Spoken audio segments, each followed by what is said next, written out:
The story of Cain and his wife is rooted in the biblical narrative. According to the Bible, Cain and Abel were the sons of Adam and Eve, the first human beings.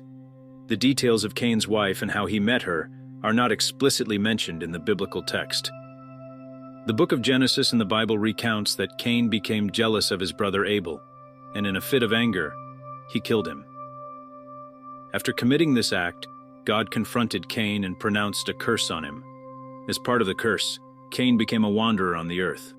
The Bible later mentions that Cain settled in the land of Nod, east of Eden. It is in the land of Nod that Cain is said to have built a city. The Bible does not provide information about how or when Cain met his wife, and her identity is not specified. Some interpretations suggest that Cain may have married one of his sisters or another close relative.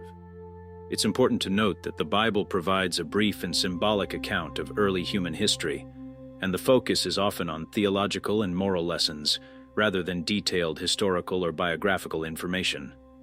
Nevertheless, let's look into some facts from Bible to understand the wife of Cain and Adam's other sons. If there was only Adam and Eve at first, then were cast out of the garden, and then they had Cain and Abel.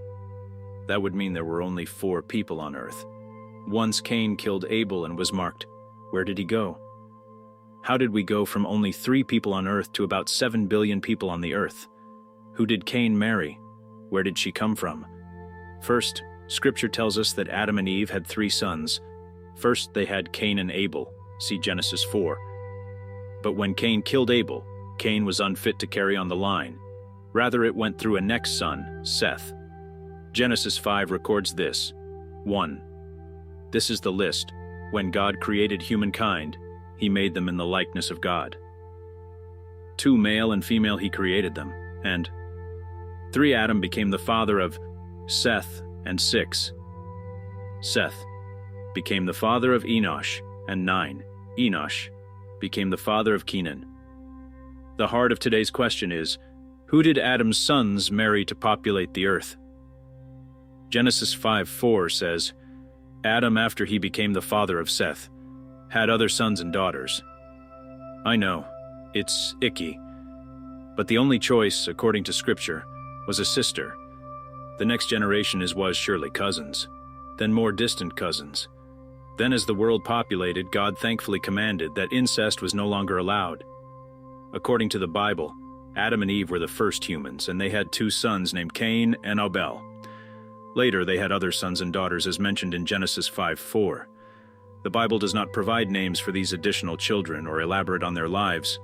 The question of how the earth was populated is often addressed by suggesting that the early descendants of Adam and Eve intermarried among siblings. Interpreting these passages, some argue that during the early generations of humanity, intersibling marriages may have been necessary for the propagation of the human race. The idea is that as the population was small and there were no other people on earth besides Adam and Eve's descendants, intermarriage among close relatives would have been the only option for procreation.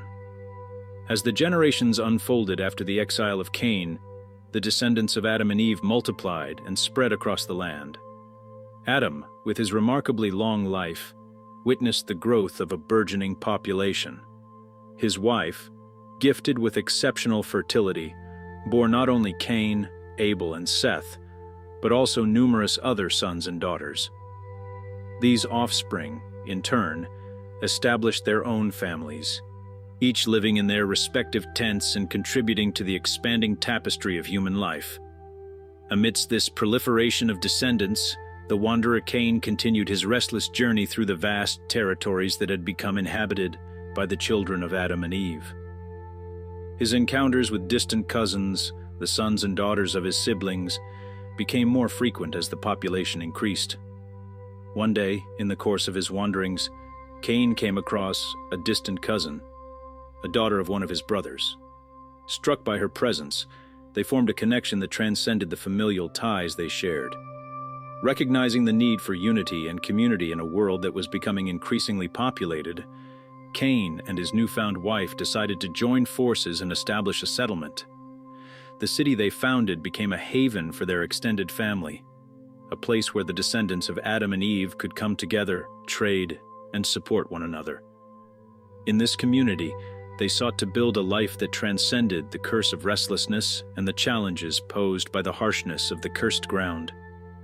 The mark of protection that God had placed upon Cain became a symbol of unity within the city, a reminder that, despite the past transgressions, there was a divine promise of safeguarding and continuity.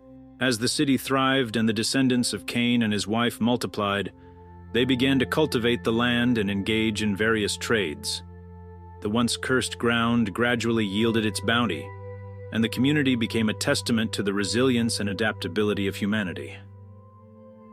This period of unity and growth, however, was understood to be a season permitted by God for the purpose of multiplication. The descendants of Adam and Eve dispersed across the land, continued their journeys, and established their own communities, each with its unique character and challenges.